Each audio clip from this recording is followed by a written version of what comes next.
Hi, everybody. Great to see you all here. Yeah, I'm going to be talking to you today about no code and how it can be interesting for operators like you. For a quick introduction, my name is Michael. I am the co-founder of Stacker. Thank you for the introduction to Stacker, Osrine. I started Stacker back in 2017. And before that, I was the CTO of a bunch of very operations-heavy tech startups, kind of three in the row. One was a medical staffing company, one was a cleaning on demand marketplace, and one was a marketplace for manufacturing and distributing fashion products. So very operations heavy. But just to give you a very little bit of background, I actually came up with the idea for Stacker and met my co-founder even before that. I worked, before I managed to get into the more salubrious world of tech, I, for my sins, worked in a financial services company, a very middle of the road, very mediocre financial services company. And as part of that, I was in the IT team. And we weren't building the systems that the traders did all their trading on. We were trying to provide software for the people within the operations of that company, the people who managed the funds and the regulations and the distributing the information to the different pensions that we served. And they came to us looking for software solutions, and there really weren't any off-the-shelf software solutions for this company. Kind of fund management companies that deal with big pensions is not a market, and we couldn't get them off-the-shelf software. And the other option was for us to build software for them, but we were terrible at doing that. Whatever they asked us for, we would invariably deliver 9 months late, and we would deliver it completely wrong versus what they'd written in their spec. And none of that mattered because 9 months had passed. So all their processes had completely changed by the time we got it delivered anyway. And so, unsurprisingly, these operators stopped going to IT and started building their own systems using spreadsheets and email and all the tools that you use when you don't have access either to good off-the-shelf software or to the resources to build the software for you. Now, in that company, we were using Salesforce platform, and my co-founder Sam and I found a way to really build things at a super fast speed. And we did that by getting these operators across to our desks and showing them what we were building as we were doing it, and having them say, no, can you move that along? No, you're not thinking about that right. And even though we were the ones with our hands on the keyboard and mice, really it was the operators that were creating the software. And the reason we were able to do it well was because we were actually letting them be the ones making the software, and we were just translating what they wanted into this low-code platform. And that seemed like magic. And I spent all the rest of the time in the future startups I was part of, trying to get developers to do something similar to what me and Sam had done using the Salesforce platform by working really, really closely with the operators and building out the things to their spec. What we eventually learned is that actually what you need is not faster developers working more closely with the operators, but actually a way for the operators to build the software truly themselves. And that's why we started Stacker, and that's what we've been doing since 2017. So today, I want to give you an overview of no code, and firstly answer the question, what is no code? And then after that, answer what I hope is the better question, which is, how can no code help me as an operator? No code has a couple of different branches. It really started as a way to make websites. You're probably familiar with things like Wix and Squarespace. And that's kind of no code for marketers or for designers. We've also got a branch of no code for makers, for people trying to create a new startup from scratch, and for this to be, instead of them having an engineering team building their core product. And then we have no code for operators, for people who are a part of a running business and want to run their operations more smoothly. I'm only going to be concentrating on this side, but there are incredible tools for those other camps, and they all continue getting better and better. And if you're interested in more information about those, speak to me afterwards, and I'm happy to share more. So the first thing I want to do before we get into what is no code is just talk about why we need it. Very early in Stacker's career, I was lucky enough to speak to someone at Red Bull Music. She was called Angela, and she ran recording artist management at this kind of music spin out of this energy drink company. And it was a Friday night. I was speaking to her. I said, "Why are you not out, in bars or in music venues discovering new talent?" And the answer was that she had this massive spreadsheet that she needed to split out across all the different artists, send them their own little spreadsheet, which they're going to fill in with all their new track listings, with any concerts they've got coming in. That would get sent back to her. And then on Friday night, she would compile that into their master sheet so that could go onto their finance team. And I asked her, "Well, why don't you have any software for this?" And she laughed and said, "There is no software for artist management for companies that spin out of energy drink brands." And for her, it was very clear that there was no off-the-shelf software that would solve her unique need. And what we've learned from years of speaking to companies is that actually nearly everyone have these unique needs that off-the-shelf software doesn't solve, either because the company is a one of a kind, or because of the way that you operate, because of the scale, because of the tech landscape, because of rules and procedures you have, or just because what you're doing isn't really a clear thing yet, and you're just changing your process as you go. So there isn't always off-the-shelf software that serves the need. Secondly, there really aren't enough engineers to go around. I'm sure all of you will have experienced the desperation of trying to get a little bit of engineering time from the tech team, and always being, "Oh, we'll just bump it to the next next sprint." And what I really believe is that there really truly is actually it's not possible to have enough engineering time. And I experienced this a lot as a CTO, that I would try to give some time across to our ops teams when the backlog got too big. When we got to 20 ops tickets, I'd say, "Great, let's do a big sprint and clear them all out." And I'd come back at the end of the sprint and say, "Great, well, what are we at?" And the developers would say, "Oh, we're now at 50 tickets." And I was like, "How has that gone up?" And the answer is, as soon as we ship the software, people start to use it and start to understand, "Great, now we've got this, now I can do this, now we can change this." And shipping software actually increased the demand for the software as people saw what was possible. So I really think that there is no way that you could possibly have enough engineering time to do the stuff you want.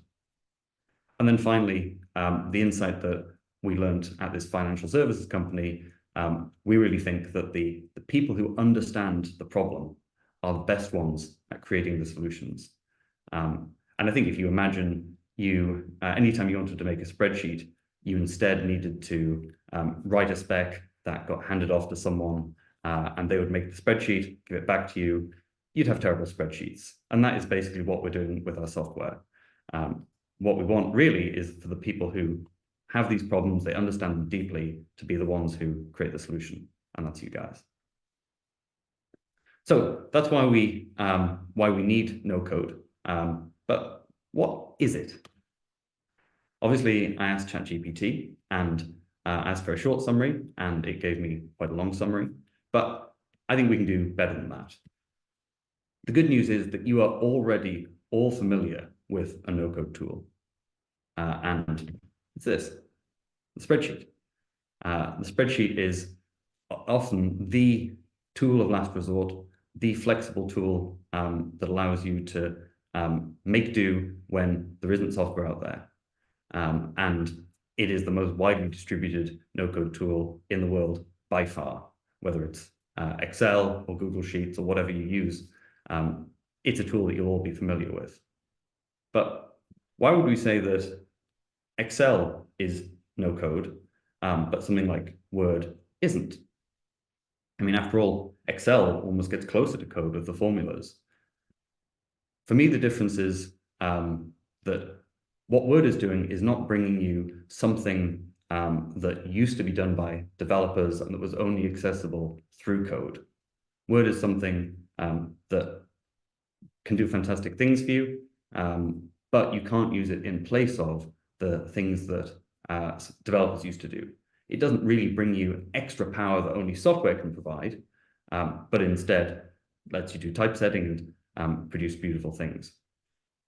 So I think the promise of no code is to give you the power of software without needing engineers. And I think we can split that down a little bit, that firstly, no code lets you do things that otherwise you'd need a developer to do. Things like automating manual tasks, creating software-like experiences, either apps or web experiences, connecting different systems together, or processing large amounts of data. And it does that by providing other ways for you to create that logic and that complexity outside of learning and writing code. And some of the ways that happens is through visual logic builders, things like flowcharts, drag and drop interface designers, and even nowadays, there are AI chat interfaces that you can write what you want and it will produce it without you writing a line of code. And just to be a little more visual on this, here are some of the ways that that looks. So sometimes these are spreadsheet layouts. Sometimes we've got this kind of point and click where you can kind of click on attributes on the screen and change it. Sometimes we've got these visual builders that allow you to kind of go step by step through a process. And sometimes we've got kind of drag and drop, design a page piece by piece.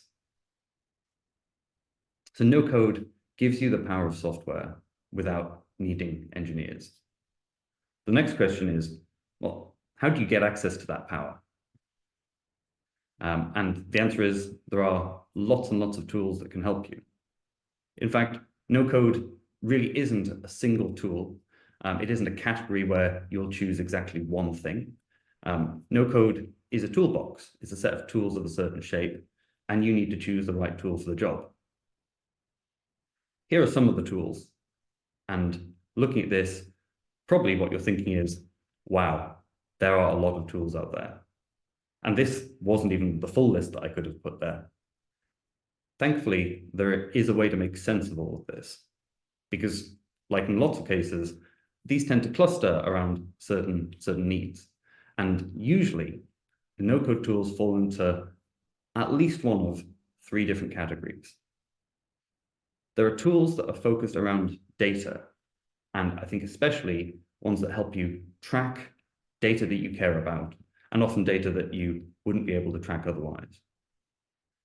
There are tools that are focused around automation, and that are things that allow you to skip manual work that didn't need to be done by a human and have that done automatically by an automation system by a robot.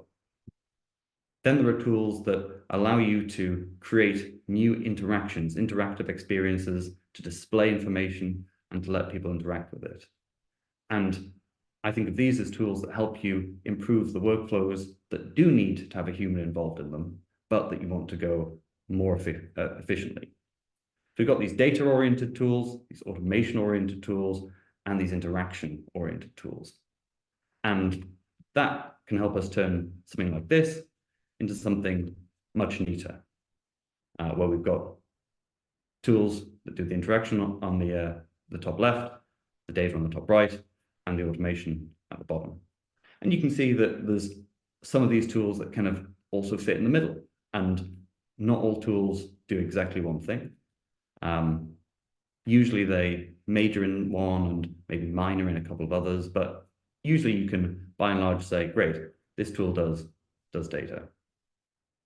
Now, this is still a large amount, but thankfully, I've done the work and tried pretty much all of them, and I can tell you which are the big ones that if you're thinking about getting into no-code, you should be playing around with and trying out for yourself. So for data, there's a tool called Airtable. And Airtable I like to pitch as a database dressed as a spreadsheet. If you're familiar with building things in spreadsheets, but hate doing VLOOKUPs to pull things from other sheets and hate having to have big things at the top of your sheet saying, please don't reorder this because that will break everything, Airtable is great for you.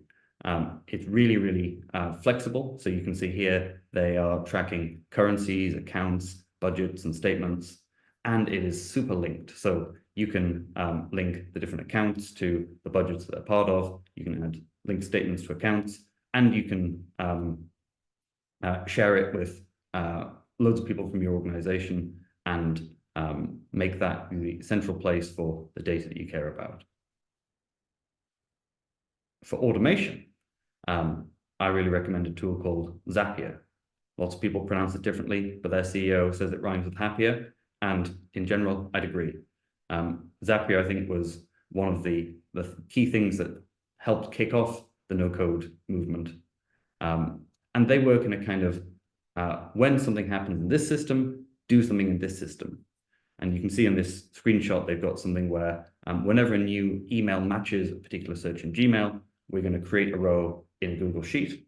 And then we can go on to do more steps and more steps and more steps. You can add logic in to say only continue when a certain thing happens. And typically, you'll have hundreds and hundreds of these very, very little workflows, automating huge amounts of the different processes that you might do, anything from copying information from one system to another to keep them in sync, to automatically going out, calling a ChatGPT API, writing some great marketing copy for a product that's just gone in your product database, and then automatically sending an email to customers about it. It's very, very flexible and connects to almost every tool that you might be using.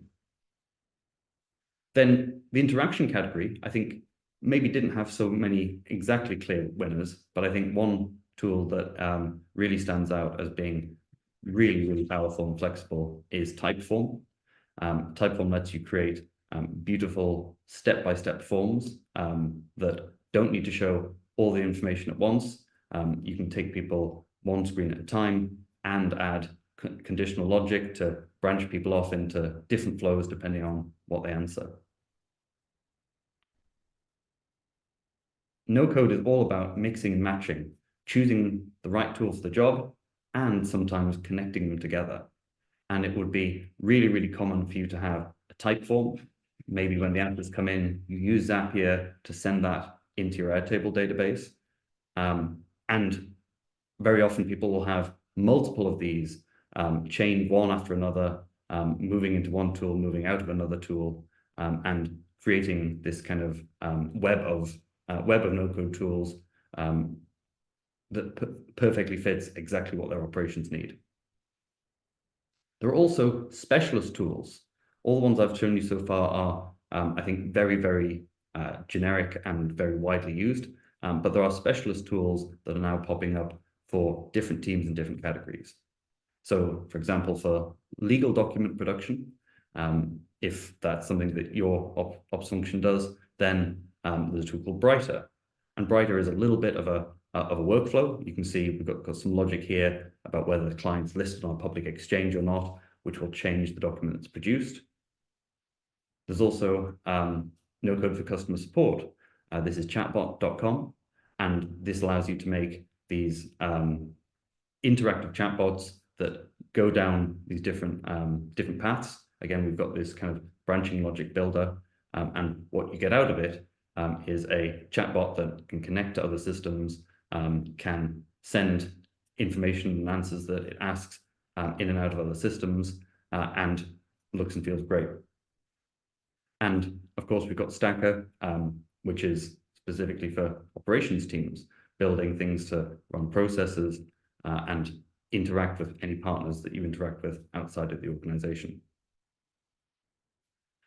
What counts as no code can be a little tricky. Do BI tools count? Do the flexible project management tools count?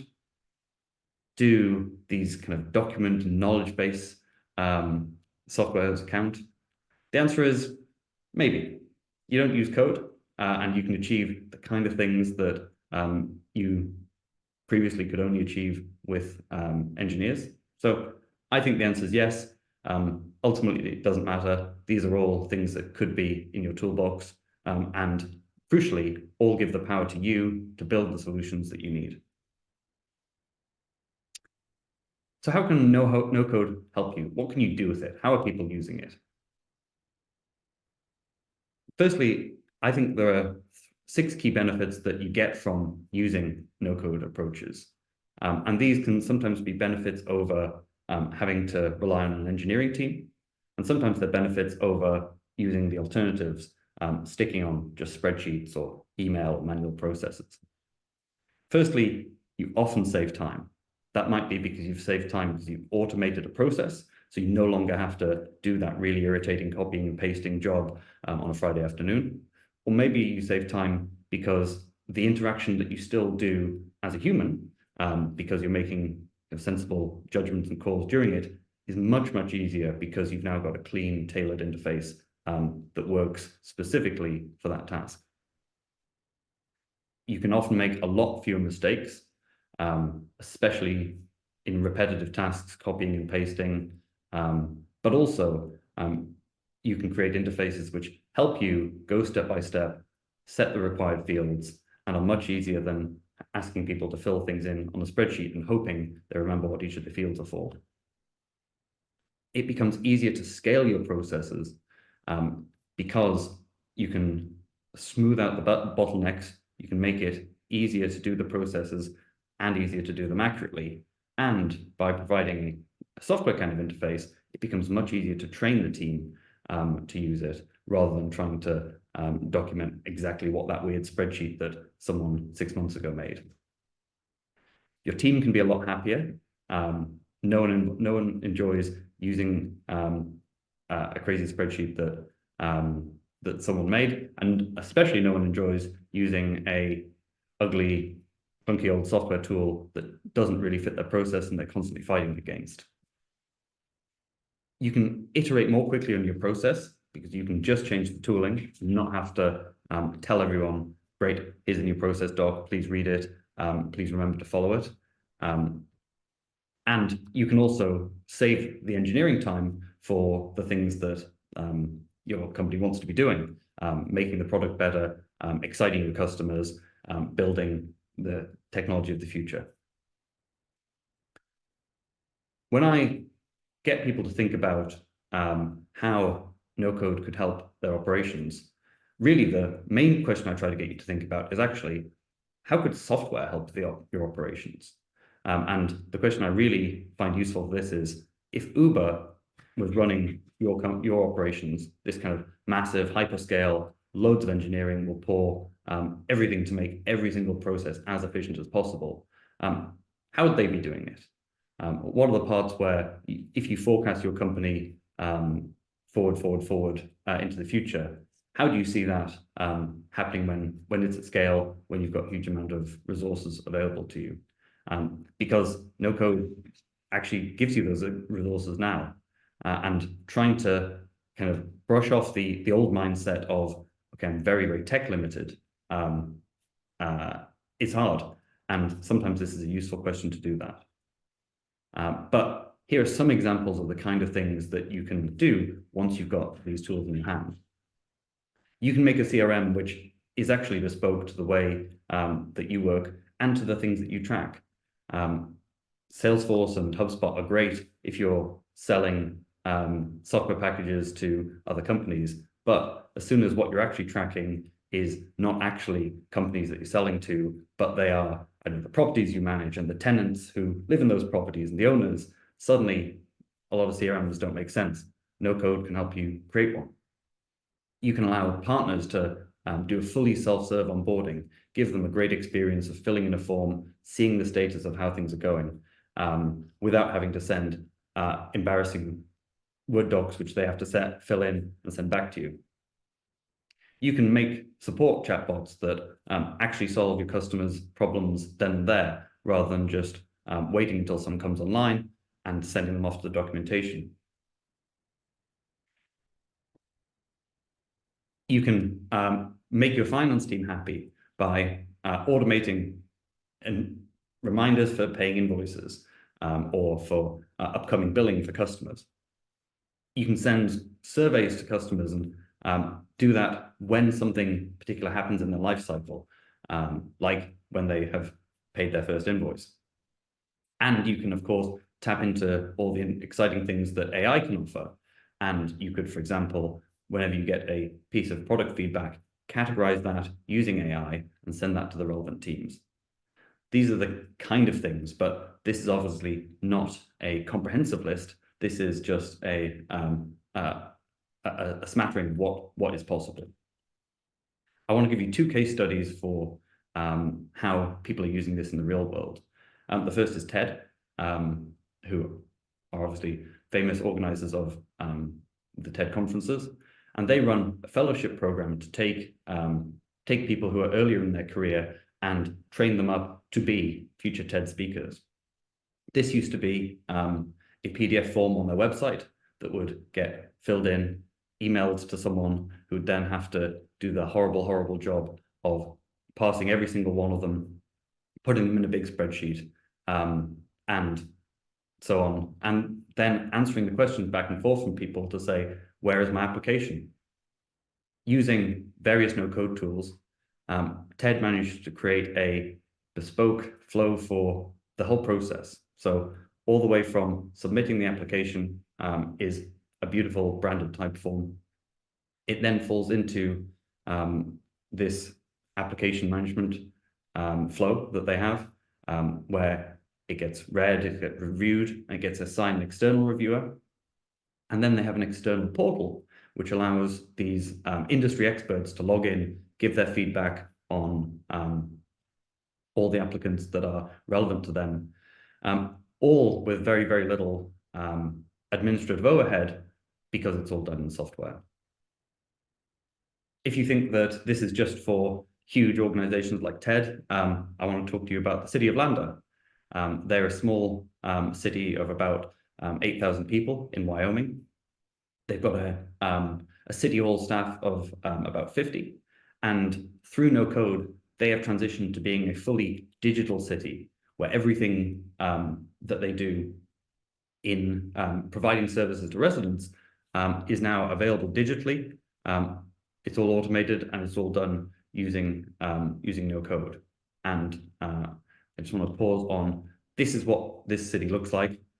They are not otherwise the place where you'd expect to be fully tech forward, but they now have housing applications, town plannings, their internal fleet maintenance, public works, parks and rec. They run their fire service through this. They do a huge amount using no-code solutions, all run by one single no-code enthusiast who just happened to be part of the, I think, the town works department.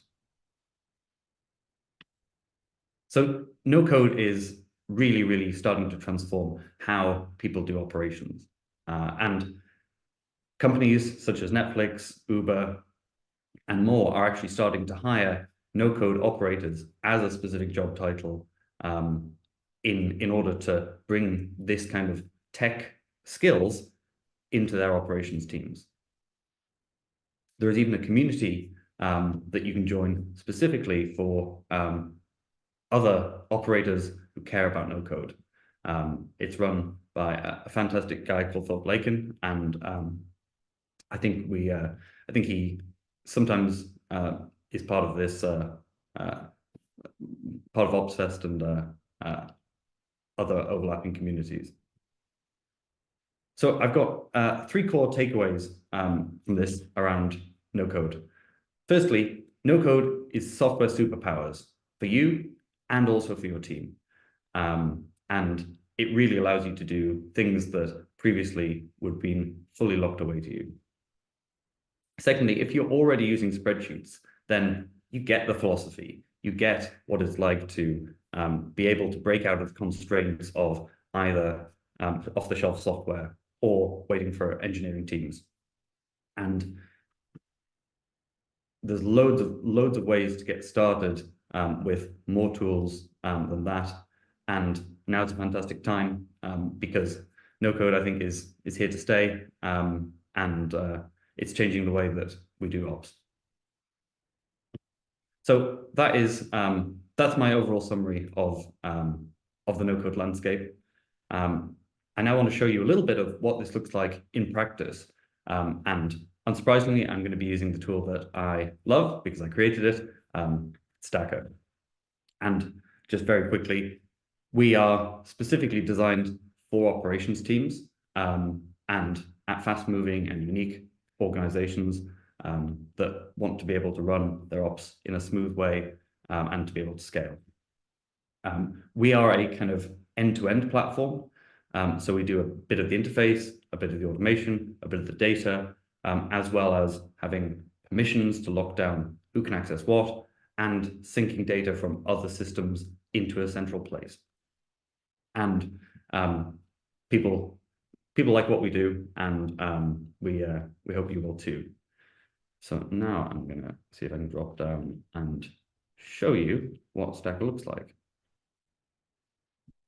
So this is a Stacker workspace for a food delivery company. And what they've done is taken the different operation functions, including some maybe non-ops functions, and for each of the different things that these functions do, they've created an individual app that runs them. So for example, for the delivery ops team that manages the riders, they've got something to help with rider recruitment, something to help smooth the onboarding process, something to help the riders making sure they're compliant, and they've got a CRM that covers all the riders they've got and is their kind of central repository of their relationship with that rider. And we've got all these things in these different teams, and these are owned and run by the teams themselves. So just like you wouldn't hand your spreadsheet across to your engineering team, each of these teams runs these applications. I'll click into one of them. This is what the team that launches the new markets has, and this looks and feels like software, but behind the scenes, just like with so many low-code tools, there is data where we keep track of the different things that we care about, the markets, and the launch projects they've got, whoever's leading the markets, and the restaurants. And from that, the application automatically is created and then is configured to fit the processes. And we have these things that are like dashboards, things that are more visual processes for people who are less familiar, and high interactivity, high productivity flows to allow you to do processes that move things through a pipeline, or generally just anything that you are managing through step by step. Now we can click any one of these records and we get an individual page. This is just a single row on a spreadsheet, but it's presented now in a way that feels a lot more like software and helps you understand what's going on. So we can see where this market is through its ramp-up journey. We can see tasks that are assigned to this, and we can see the restaurants that are in this market. Now, because this is at its heart actually a database, it's a linked system, we can click on these restaurants and we can jump now into the restaurant team and see how they see it from their side. So we can go to their CRM, see the same restaurant, and again, see more information, see the contacts there, and maybe see some of the riders.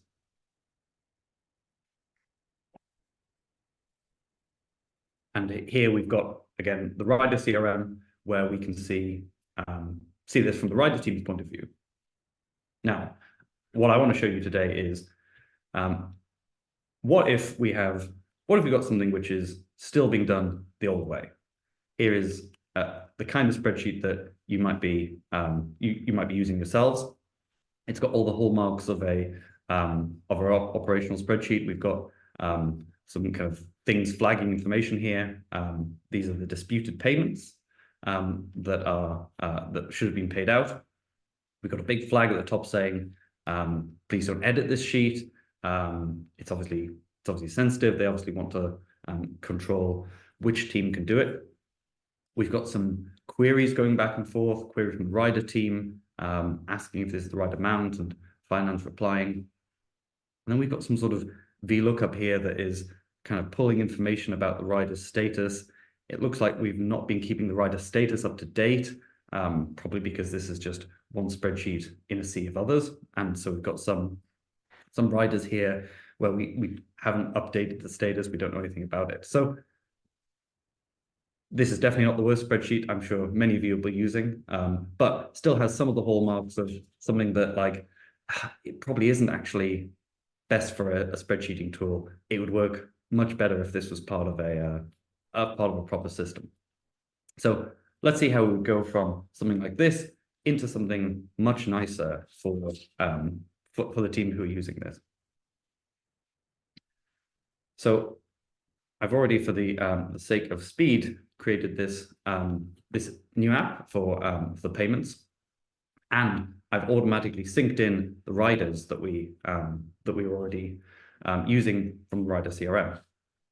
So I can open up my data and say, great, I'd like to import this. I've exported this as a CSV, but we can also paste data from spreadsheets if we want. But I'm just going to import this these rider payouts, and we'll just call this payouts. And so now Stacker is going to go and look at those that spreadsheet and pull it in and make some sensible choices about what to do with the data. So we can see that we've kind of spotted some things are status fields, even though that was just text in the database. We've created these status fields, and we can change the color or whatever. And we've got some dates. We've got the amount come through, and let's tell it, well, that was actually a currency. We probably paid it in pounds. And we've got some of these nasty kind of back and forth queries. I'm just going to get rid of those because we're going to do these in a much nicer way now that we're in a proper system. We'll get rid of the fields we don't want. Now we've got something that is pretty like what we had before in this sheet. So we've got these riders' names, I'll just convert these back to text so that you can see them as they were in the spreadsheet. But we actually would like this to be a linked database. Right now, if you want to understand, well, how many payments has Andy Roberts got? Well, you kind of have to go down and you've got to find all of the Andy Roberts columns and add them up, because this is not linked data. So the first thing we want to do is get this out into linked data. Now, we already have pulled in the data about riders, and the great thing about no code is the more that you add to it, the more that you can build upon the stuff you've already got. So we're actually going to add a new field. I'm going to call it rider link, but you might just call it rider. And this field is going to be a link from this table to the riders table. And so we'll just make that a link to the rider. So each of these payments is going to be associated with an individual rider.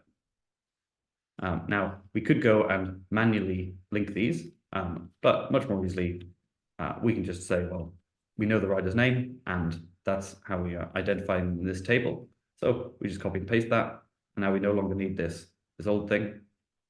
And now if we update one of these, if we update the name of Ennis, let's say there was a spelling error, and that was actually Dennis. Well, that will, after some time, that will automatically update through on this. And this rider status field we've got, which we've got some of these NAs because we weren't using the actual database, we can get rid of that and now create a lookup, which will pull information from a different table. Right status, and pull information from this table, this riders link, and display. We could take any of these things, but we'll do the rider status. And we'll just bring that further across. So we can see that Dennis, who is now Dennis, is active, and we no longer have these nasty NAs. Okay, so we've got our data in, but now how do we make this into a nice application?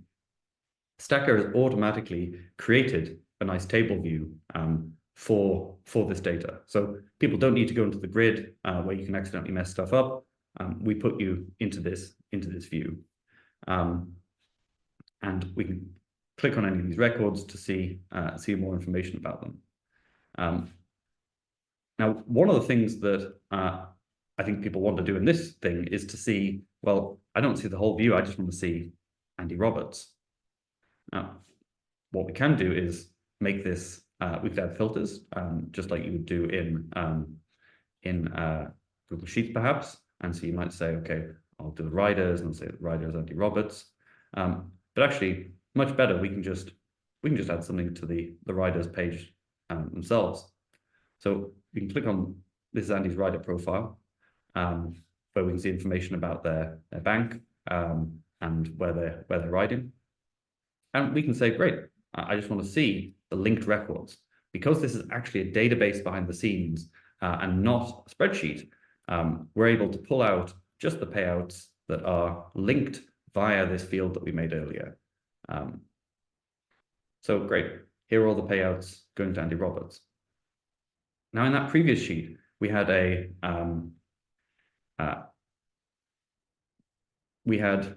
comments going back and forth here, unfortunately just as different fields.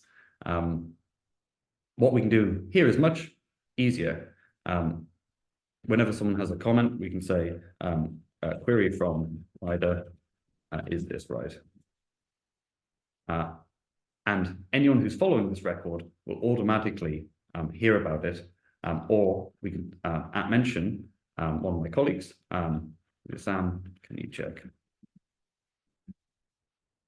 And that will appear in Sam's notification feed, or if we really wanted to, we could say, oh, this needs validate rider payment. And now the rider team who are getting these queries from the riders, they can have a much better experience chasing those with the finance team by just creating these comments, which you can see them really easily here, and making that available. But wouldn't it be better if the riders themselves could just raise these queries? Now, connected to this system, we also have a rider portal. And this allows the riders to view their own details, to place equipment orders, and to log insurance claims. So it'd be good if the riders could just see their own payout schedule straight away without having to get in contact with the rider team at all. We can make this fully self-serve. So because this is all linked together, we've already now got the payouts that came from that we saw in the other app available to us. So we can just enable that, and Stacker will again create this nice table of what of the different payouts that are available in the system. One of the things we need to make sure, of course, is that each rider can only see their own payouts.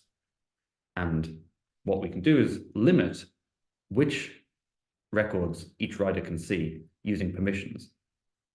Permissions are the way to share only part of your overall database with someone.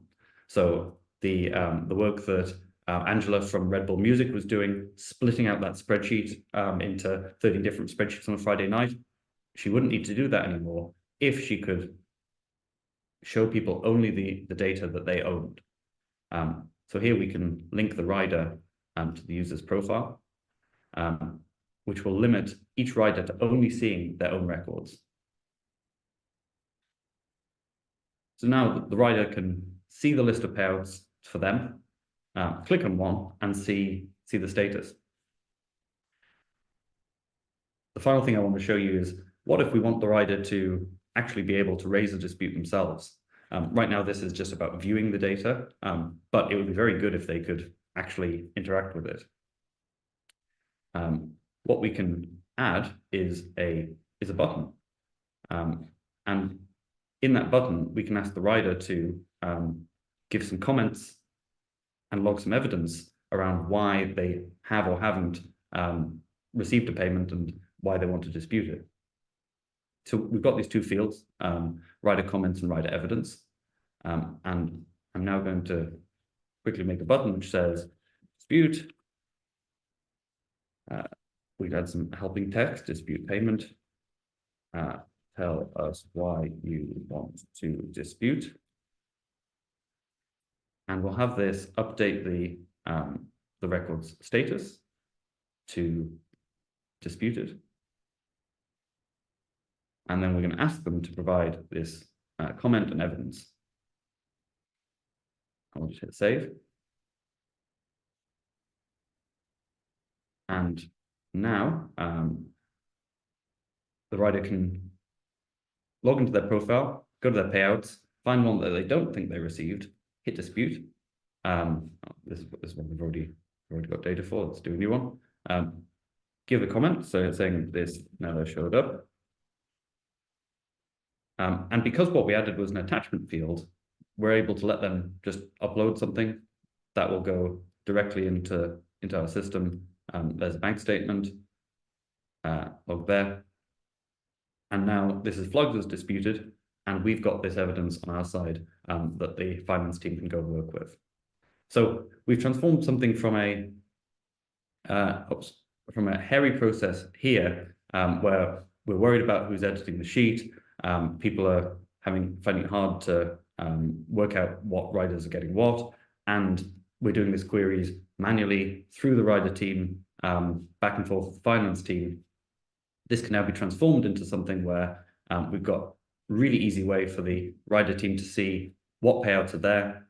They can raise any queries that they've got back and forth. But more importantly, the riders themselves can see these queries in their own portal. And if there's anything that they want to dispute, they can do that fully self-serve without having to contact the rider team. A better experience for the team and a much better experience for the riders. So that's a really, really super quick demo of Stacker. I'm now would love any questions you have, either about Stacker, but especially about the overall no-code space. So thanks so much. So I'm looking. Thanks so much, Michael. I've just reposted one question from Tom into the chat. I'll let you read through. Great. So from Tom, I have some questions about putting customer data through these. What's the easiest way to work out how and when such data might be stored by these companies? What happens at Stacker? So in general, nearly all of these tools are, at least the ones I mentioned, are fully certified for GDPR, ISO, SOC 2, and will have full details of kind of data processing arrangements where that data gets pushed.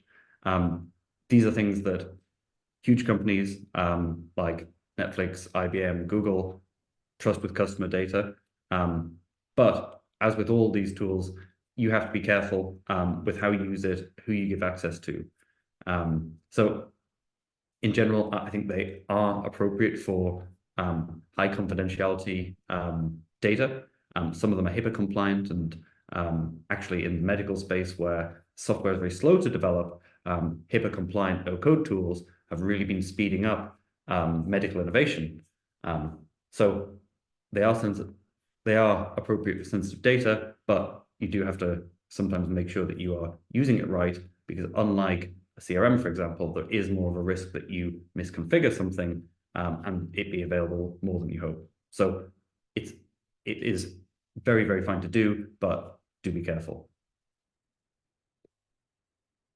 Let's have a look at some other questions. Okay, some specific questions about Stacker. Can you link this to financial software like Xero. So I think the answer in general for no-code tools of can you link these two things together is often yes. And often a tool like Zapier will be the link between the two of them. So you can say when an invoice becomes overdue in Zapier, then create a task in Stacker or in some other software. Some tools also offer direct integration between two in pulling the data and keeping it in sync both ways.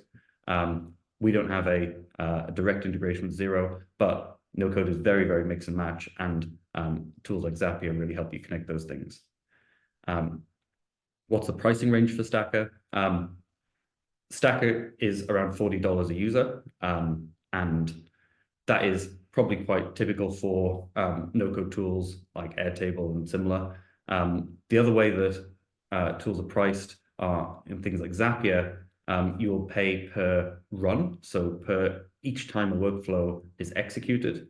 So each time an invoice becomes overdue or whatever, and those bills can rack up. So that is one of the considerations for as you start to automate, that eventually becomes an additional cost on your ops tooling. Let's have a look at some other questions. What customer support academy onboarding support does Stacker offer? If a company were to embark on an onboarding an automation journey, would Stacker be able to help with a migration in a more engaged manner? So yes, we do what we call all-you-can-eat success, which is we will work closely with you until you have got your processes up and running. And I think in general, there's a wide range of training and courses available for no-code tools, some of which train you in one particular one, some of which train you across multiple. And I think a lot of the tools are very generous in recommending and helping with configuration in other tools alongside the tool that you're using. But we take a very, very hands-on approach, and yeah, we'll work closely to get your first thing up and running. I think these were probably all the questions. So no, one more.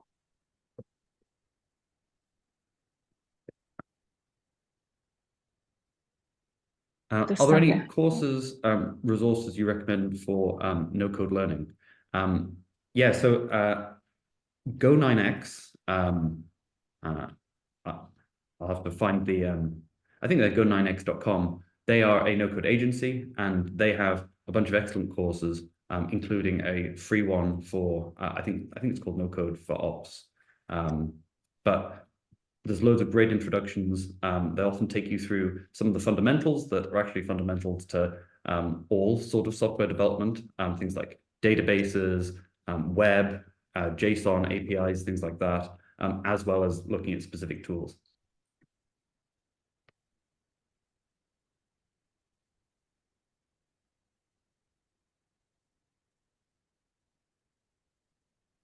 One more question by Swan Lin. Does Stacker have to sit on top of something like Excel or Airtable? So Stacker works as a fully standalone tool. We can also sync in from Google Sheets and Airtable, but it is a database and an interface all in one. So yeah, you can host all the information in Stacker, and the demo I just showed you, everything is stored directly within Stacker. So you don't need to kind of manage two tools at once. Awesome. I think that probably concludes our session today. Michael, thank you so much. This has been incredible, and we're also already receiving a lot of comments on the chat. People seem to have really enjoyed it.